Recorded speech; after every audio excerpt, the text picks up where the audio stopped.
இந்த வெஜிடபிள் குருமாவை பாருங்களா, பார்க்கவே எவ்வளோ ஒரு சூப்பராக இருக்குது. டேஸ்ட்டும் அந்தளவுக்கு நல்லா சூப்பராக இருக்கும். நம்ம வெஜிடபிள்லாம் சேர்த்து பண்ணதுனால குழந்தைங்களும் விரும்பி சாப்பிடுவாங்க. நீங்கள் தனித்தனியாக செஞ்சு கொடுத்தா அவங்க சாப்பிட மாட்டாங்க. இந்த மாதிரி குருமா பண்ணி கொடுத்தீங்கன்னா வீட்டில் இருக்கிற குழந்தைங்கலாம் விரும்பி சாப்பிடும். டேஸ்ட்டும் அந்தளவுக்கு சூப்பராக இருக்கும். ஹெல்த்தியான வெஜிடபிள் குருமா எப்படி செய்யலாம்னு பார்க்கலாமா? Hi friends, welcome to Kerala சமையல். இன்னைக்கு கேரளா சமையலில் வெஜிடபிள் குருமா தான் பண்ண போகிறோம். வாங்க எப்படி செய்யலாம்னு பார்க்கலாம். வெஜிடபிள் குருமா பண்ணுறதுக்கு அடுப்பில் ஒரு பாத்திரம் வச்சுக்கோங்க. ஒரு 2 டேபிள் ஸ்பூன் எண்ணெய் சேர்த்துக்கோங்க. எண்ணெய் சேர்த்து எண்ணெய் நல்லா சூடாயிடுச்சு. பட்டை, கிராம்பு, ஏலக்காய் சேர்த்துக்கோங்க. பட்டை, கிராம்பு சேர்த்து நல்லா பொரிஞ்சு வந்துருச்சு. பொடியாக கட் பண்ணி வச்சுருக்கிறேன் 2 டேபிள் ஸ்பூன் இஞ்சி உள்ளே சேர்த்துக்கோங்க. கூடவே பொடியாக கட் பண்ணி வச்சுருக்கிறேன் 2 டேபிள் ஸ்பூன் பூண்டு இது உள்ளே சேர்த்துக்கோங்க. நீங்கள் கட் பண்ணி சேர்க்கறதுக்கு பதிலாக தட்டி கூட சேர்த்துக்கலாம், இல்லை பேஸ்ட்டாக கூட சேர்த்துக்கலாம். சேர்த்து கொடுத்துக்கோங்க. சேர்த்துட்டு ஒரு 2 செகண்ட் நல்லா கிண்டி கொடுத்துக்கோங்க. நல்லா கிண்டி கொடுத்துட்டு ஒரு கைப்பிடி அளவு கருவேப்பிலை எடுத்துருக்கேன் இவ்வளோ சேர்த்துக்கோங்க. 2 மீடியம் சைஸ் வெங்காயத்தை நீல வாக்கில் கட் பண்ணி வச்சுருக்கேன் இப்போ சேர்த்து கொடுத்துக்கோங்க. நீங்கள் எப்பவுமே வெங்காயம் சேர்க்கும் போது குருமாவுக்கு இந்த மாதிரி உதுத்து விட்டு சேர்த்திங்கன்னா சட்டுன்னு நல்லா வதங்கி வரும். இந்த மாதிரி சேர்த்து கொடுத்துட்டு வெங்காயத்தை ஒரு 10 நிமிஷத்துக்கு நல்லா வதக்கிக்கோங்க. இப்போ பாருங்க, ஒரு 10 நிமிஷத்துக்கு வெங்காயம் நல்லா கண்ணாடி பார்த்து வதங்கி வருது பார்த்தீங்களா? இந்த அளவுக்கு வதங்கினாவே போதும், நல்லா வதங்கணும்னு அவசியம் கிடையாது. அது கூடவே 7 பச்சை மிளகாய் நல்லா பொடியாக கட் பண்ணி வச்சுருக்கா உள்ள சேர்த்து கொடுத்துக்கோங்க. உங்கள் காரத்துக்கு அனுசரித்து பச்சை மிளகாய் சேர்த்து கொடுத்துக்கோங்க. சேர்த்துட்டு ஒரு டைம் நல்லா கிண்டி கொடுத்துக்கோங்க. நம்ம மிளகாத்தூள் எதுவும் சேர்க்க போகிறது கிடையாது, பச்சை மிளகாய் மட்டும்தான் அந்த குருமாவுக்கு சேர்க்க போகிறோம். அதனால் காரத்துக்கு அனுசரித்து சேர்த்து கொடுத்துக்கோங்க. பச்சை மிளகாய் சேர்த்து கொடுத்துட்டு அது கூடவே ஒரு 1/4 டேபிள் ஸ்பூன் மஞ்சள் தூள் சேர்த்துக்கோங்க.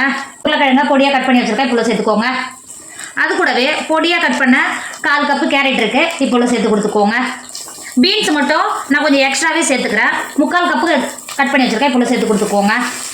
அது கூடவே 1/4 கப்பு பச்சை பட்டாணி 4 மணி நேரத்துக்கு முன்னாடியே தண்ணியில் நல்லா ஊற வச்சுருந்தேன் இப்போ உள்ள சேர்த்துக்கோங்க. சேர்த்து கொடுத்துட்டு காய் சேர்த்து கொடுத்துட்டு ஒரு 10 நிமிஷத்துக்கு தண்ணி எதுவும் சேர்க்காமலே நல்லா வதக்கிக்கோங்க. காய்களே 1/4 வரைக்கும் நல்லா வெந்து வரும். இந்த மாதிரி கிண்டி கொடுத்துக்கோங்க. கிண்டி கொடுத்துட்டு அது கூடவே 2 டேபிள் ஸ்பூன் உப்பு சேர்த்துக்கோங்க. இந்த ஸ்டேஜில் உப்பு சேர்த்திங்கன்னா காயில் நல்லா பிடிச்சி வெந்து வரும். உப்பு சேர்த்துட்டு நல்லா இந்த மாதிரி கிண்டி கொடுத்துக்கோங்க. இந்த அளவுக்கு நல்லா கிண்டி கொடுத்துட்டு தண்ணி எதுவும் சேர்க்காமலே மூடி போட்டு மூடி ஒரு 10 நிமிஷத்துக்கு வேக விடுங்க. பாருங்க, தண்ணி எதுவும் சேர்க்கல, ஆனால் காய் கரெக்டாக 1/4 பாகம் நல்லா வெந்து வந்திருக்கு பார்த்தீங்களா? அங்கே பாருங்க எந்த அளவுக்கு நல்லா வெந்து வந்திருக்கு பாருங்க. இப்போ இந்த ஸ்டேஜில் 3 கப்பு தண்ணி சேர்த்துக்கோங்க. 3 கப்பு தண்ணி சேர்த்து கொடுத்துட்டு இப்போ நல்லா கிண்டி கொடுத்துக்கோங்க. கிண்டி கொடுத்துட்டு மூடி போட்டு மூடி காய் நல்லா வேக விடுங்க. இப்போ ஒரு மிக்ஸி ஜார் எடுத்துக்கோங்க. நம்ம தேங்காய் அரைப்பு ரெடி பண்ணிக்கலாம். மிக்ஸி ஜாரில் 1/4 கப்பு தேங்காய் நல்லா துருவி எடுத்து வச்சுருக்கேன் இப்போ சேர்த்துக்கோங்க. அது கூடவே ஒரு கைப்பிடி அளவு முந்திரி பருப்பு எடுத்து வச்சுருக்கேன் இப்போ சேர்த்துக்கோங்க. சேர்த்து கொடுத்துட்டு அது கூடவே ஒரு டேபிள் ஸ்பூன் பெருஞ்சீரகம் சேர்த்துக்கோங்க. சேர்த்து கொடுத்துட்டு 1/4 கப்பு தண்ணி சேர்த்துக்கோங்க. 1/4 கப்புறம் ஒரு 5 டேபிள் ஸ்பூன் வரும் சேர்த்து கொடுத்துக்கோங்க. சேர்த்து கொடுத்துட்டு மிக்ஸி மூடி போட்டு மூடி நல்லா பேஸ்ட்டாக அரைச்சி எடுத்துக்கோங்க. இப்போ பாருங்கள், நம்ம தேங்காய் பேஸ்ட் அரைச்சி எடுத்தது இந்த அளவுக்கு இருக்கணும். பாருங்க, நம்ம சேர்த்த காயெல்லாம் நல்லா பாருங்க எந்த அளவுக்கு நல்லா வெந்து வந்துருக்கு பாருங்க. நம்ம பட்டாணி எல்லாம் சேர்த்து பார்த்தீங்களா எந்த அளவுக்கு நல்லா வெந்து வந்திருக்கு. இப்போ இந்த ஸ்டேஜில் நம்ம அரைச்சி எடுத்து வந்திருக்கோம்ல தேங்காய் பேஸ்ட் இவ்வளோ சேர்த்துக்கோங்க. ஒரு டைம் நல்லா கிண்டி கொடுத்துக்கோங்க. கிண்டி கொடுத்துட்டு ஒரு 2 செகண்ட் மட்டும் கொதிக்க விடுங்க. சும்மா எந்த அளவுக்கு நல்லா கொதிச்சு நம்ம சேர்த்த காயில் எந்த அளவுக்கு நல்லா வெந்து வந்திருக்கு பார்த்தீங்களா? இப்போ இந்த ஸ்டேஜில் ஒரு கைப்பிடி அளவு நல்லா வலித்தழையை பொடியாக கட் பண்ணி வச்சுருக்கேன் இப்போ உள்ள சேர்த்து கொடுத்துக்கோங்க. சேர்த்து கொடுத்துட்டு ஒரு டைம் நல்லா கிண்டி கொடுத்துக்கோங்க. கிண்டி கொடுத்துட்டு வேற ஒரு பாத்திரத்துக்கு மாற்றிக்கோங்க.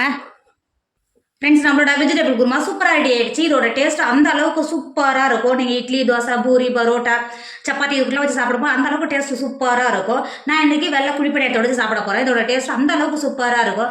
இந்த மாதிரி நம்ம வெஜிடபிள்லாம் சேர்த்துக்கிறதுனால உடம்புக்கும் ரொம்ப ரொம்ப ஆரோக்கியம். வீட்டில் இருக்கிற குழந்தைங்க செஞ்சு கொடுத்தனா விரும்பி சாப்பிடுவாங்க. டேஸ்ட்டும் அந்த அளவுக்கு சூப்பராக இருக்கும். கண்டிப்பாக நீங்கள் ட்ரை பண்ணுங்கள்.